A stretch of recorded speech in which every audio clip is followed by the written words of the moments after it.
All right, welcome back. Today we are going to, or in this video, we are going to go and start using Beaver Builder. So just to kind of give you the overview, you have WordPress, which is the platform that we use to build our sites on. And then we have our theme Astra, which we've loaded up, and that's given us the ability to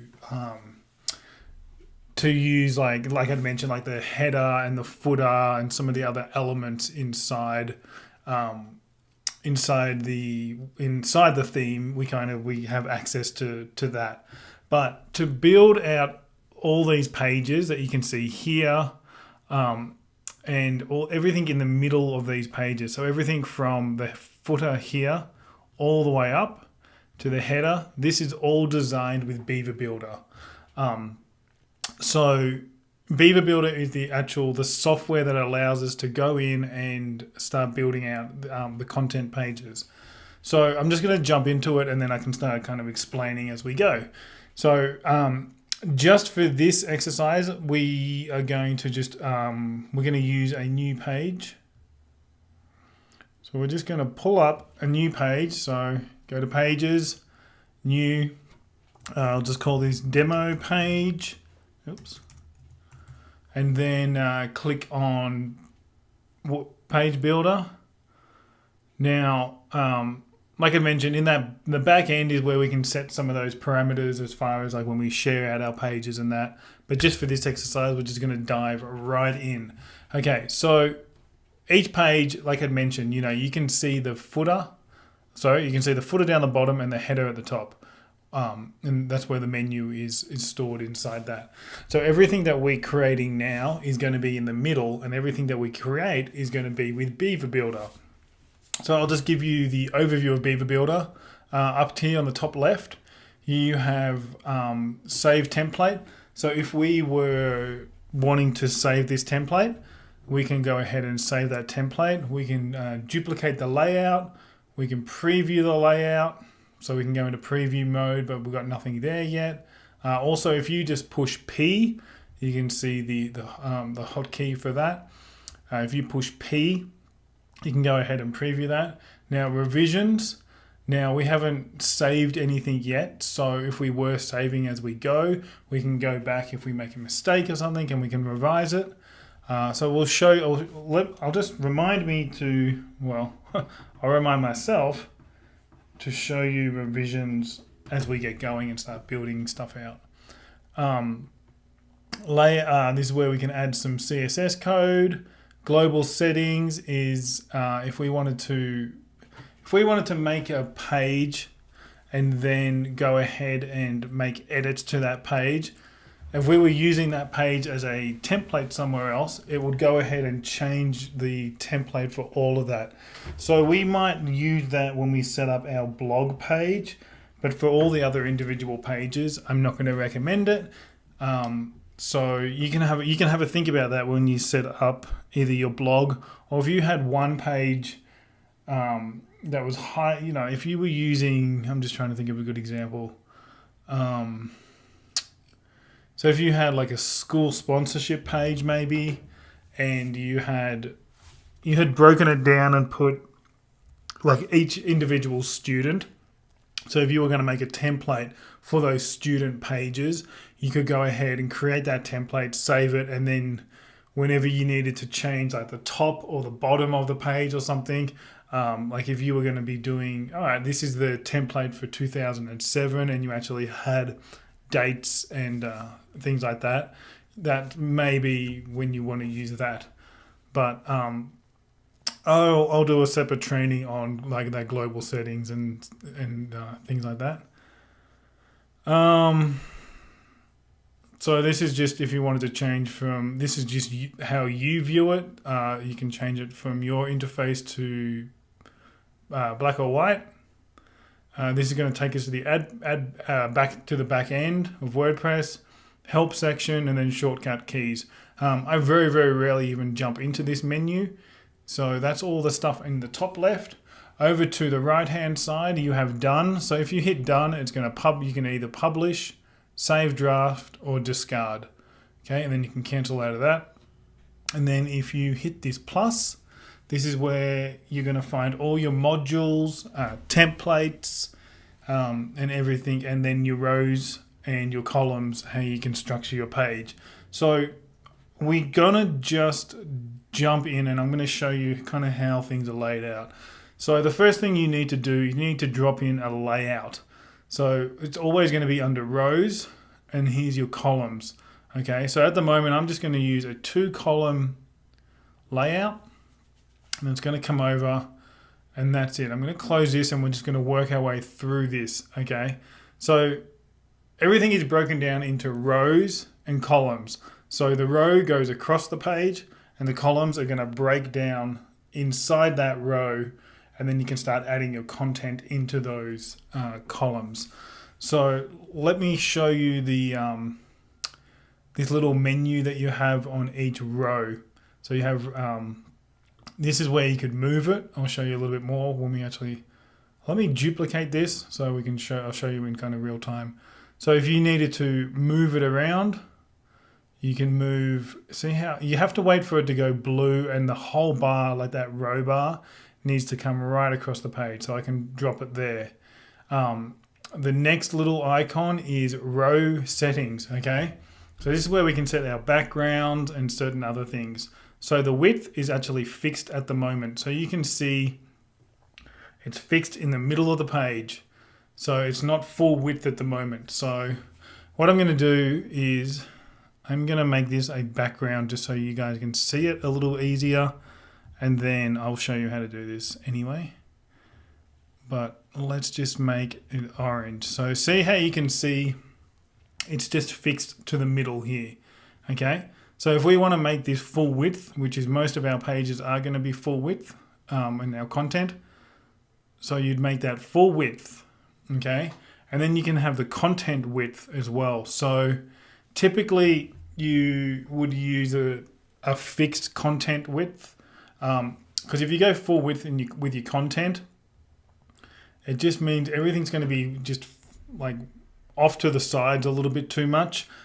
There may be occasions when you use that, but typically, and like standard practice, is to keep most of that content in the middle, kind of fixed. So that's that. The fixed width, you can make this wider if you'd like. I'd suggest just leaving it as it is. The height we can go default or full height.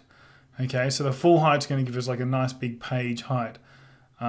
So again, you're probably going to just end up using the default the most, because each row height is going to be determined by how much content and what content is in each individual row. Okay, so colors, you can kind of default all the text colors and link colors and hover colors and heading colors all right here. So if we did have, we're not going to add modules yet because I just want to give you the overview of the actual page builder. So if we actually had some text in here and we wanted to go and change the entire text, that's how you would do it. Honestly, I do it for the individual modules. So I very, very rarely will use that section. Okay, the next section is the background. So you can have, 6 different backgrounds.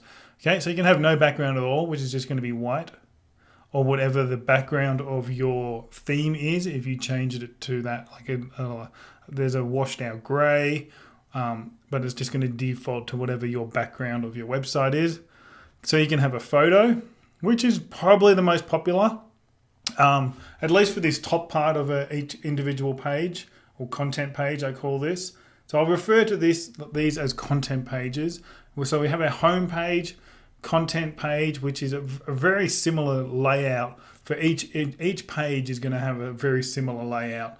Under, once we get to like what we do or creating an impact, they might have like a nice top photo header, and then you kind of break down into your content. So if we wanted to add a photo, this is where you'll need those dimensions, and you'll need to make sure that you bring these photos in, which are optimized for websites. So you remember the less than 140 KB, and then you can get your size up here as well. So there is a training in the course that talks about how you can optimize them and how you can save those images to make sure your website loads nice and fast. So we'll just grab that one for an example. All right, now as you can see, it's very narrow, okay? Because that's the default row setting. As we add content, that will get wider and wider. Or we can go back up to the top here and go to our height and go full height. And it's going to give us that section, that full height. So I'll keep it the full height just for the sake of this exercise. But I'll show you how we can also manipulate this to just make it as high as we need to.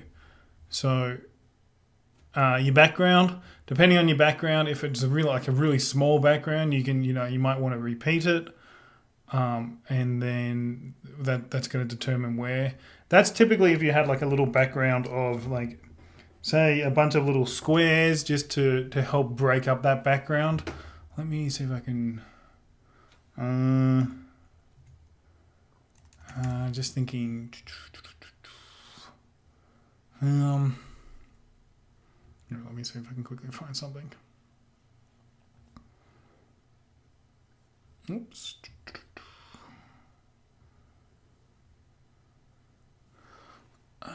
Examples. Okay.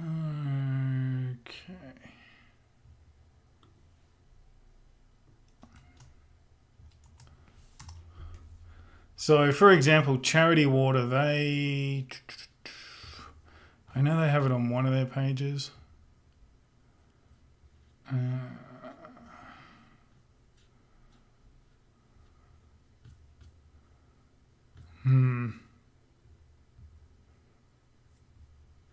All right. Anyway, I'm not going to spend too much time on it. But it's if you had like a texted background, basically. And when you get your texted background, it's usually a very small, kind of like a 1-inch square. And if you wanted to repeat that over the whole background, that's how you would do it there. Positioning, whether you how you want your photo positioned, whether it's centered or top left. You're not going to see too much difference here because the photo is so big and it's at the right width. So that's kind of that. So the attachment, whether it scrolls or whether it's fixed. So this is fairly similar to a parallax background. So if it scrolls, you can see the whole background scrolls. But if it's fixed, all that's going to scroll is the content. So it's kind of a cool effect. And then, scale. If you didn't have the right photo image size, you can kind of stretch it, but then it's going to look really weird. So that's one of the background types. The other one you can go is a video background type. So I just grabbed this one off YouTube just to show you guys. If you are going a video background type, I would really suggest that you make this video for the background, because again, it has to load really quick. So don't grab a video that like a promotional video that you've already got. Because it's going to be far too long and it's going to be far too large to load. So what you want to do is typically you might get 3 or 4 shots and then put them together in a clip, and then when you're exporting it, make sure it's really low res, because typically you're going to have like an overlay anyway. It's not like a high res video that you need to see. The most important thing is that it loads really quick, and then out of those 4 or 5 little shots that you have, which might be just a few seconds each, because you don't want your video to be much longer than 7, 8, 9, 10 seconds, because when people hit your page, they're not going to watch a video background. You just want to be very quickly be able to showcase what your nonprofit does really quickly, and just with some of those high impact videos that you've got. So that's what I would suggest doing there. So if you do go video type, you can pull it in from your media library, your URL that you may have hosted somewhere else, or YouTube. So I would probably recommend putting it on YouTube and then just using your link for that, because then it's hosted somewhere else, so it's not taking up too much bandwidth on your pages. Definitely, you wouldn't want to have audio. And then there's a fallback photo. So for some reason, if the video didn't load, you can add a photo here, which is just a bit of a fail-safe. So coming down, this is where it might become a little bit more, depending on your video editing skills, you could put a background overlay on it before bringing it in, or if you wanted to do it here. So you can go background overlay and go, you know what, I'm going to make this color yellow, and I'm going to make the opacity, because you're still going to have either text over this. You probably don't want to have like too many photos over a video image, so it's just going to be some text, and you want to make sure that text stands out. So that's how you would kind of go ahead and do that.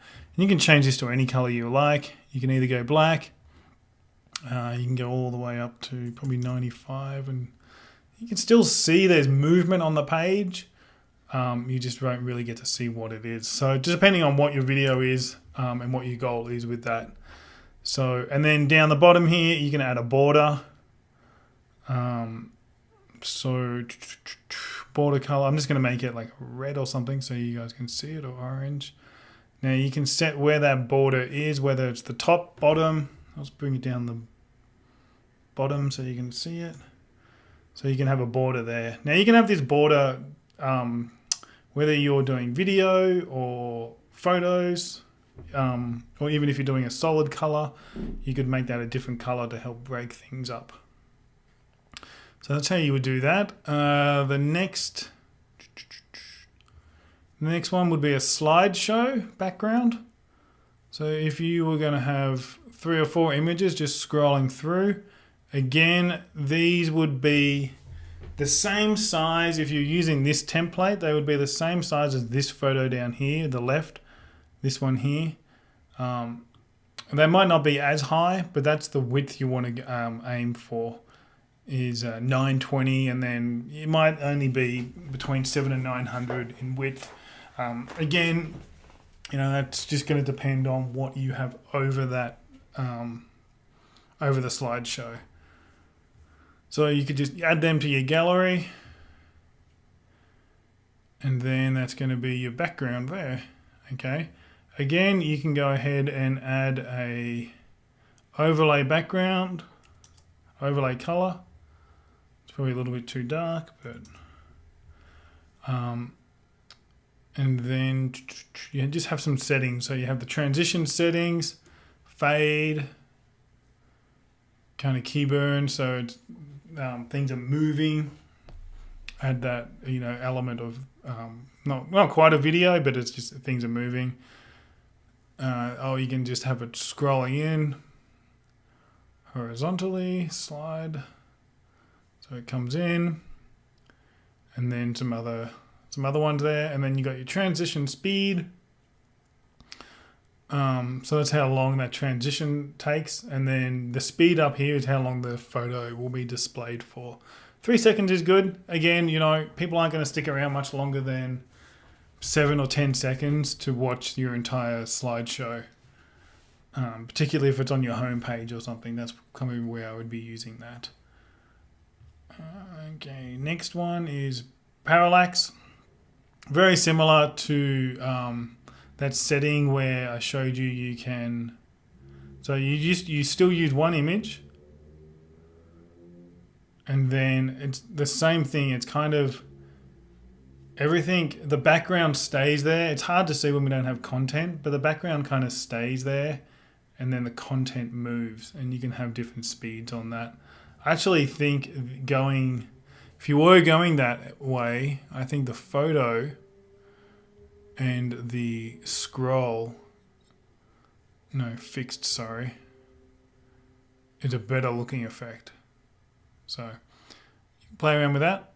And then we have a gradient effect. So this would be cool if you didn't have a lot of images that you need, like you could have, that you can use. So you can just pick, you would just pick your 2 brand colors, and then it might not be very different enough.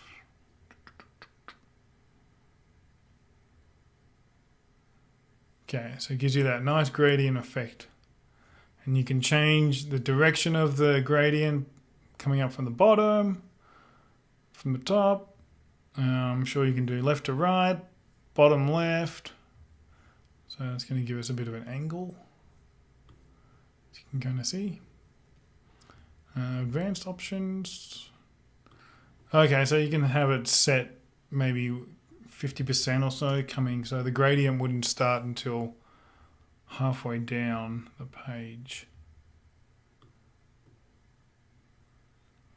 or bottom. So yeah, you got solid, solid, solid, and then the gradient starts about halfway. Okay, cool. And then again, you got your border you can put in there.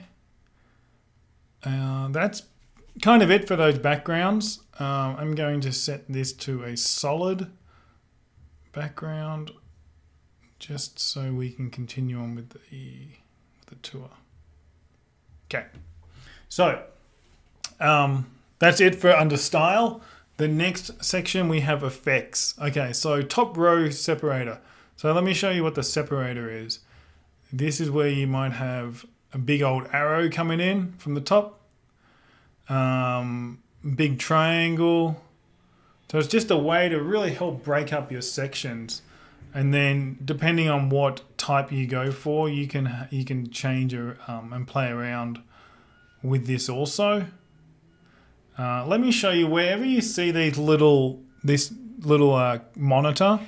If you click that, it's now showing you what it looks like on a tablet and a mobile device.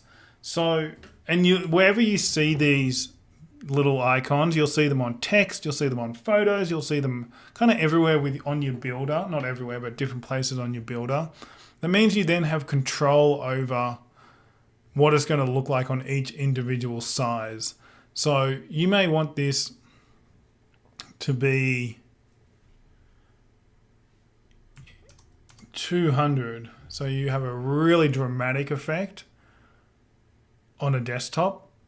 But if you wanted to, on a mobile device, not have it as dramatic and just have it a little bit more subtle, you can change it so you have a lot more control on how it's going to look on each individual device.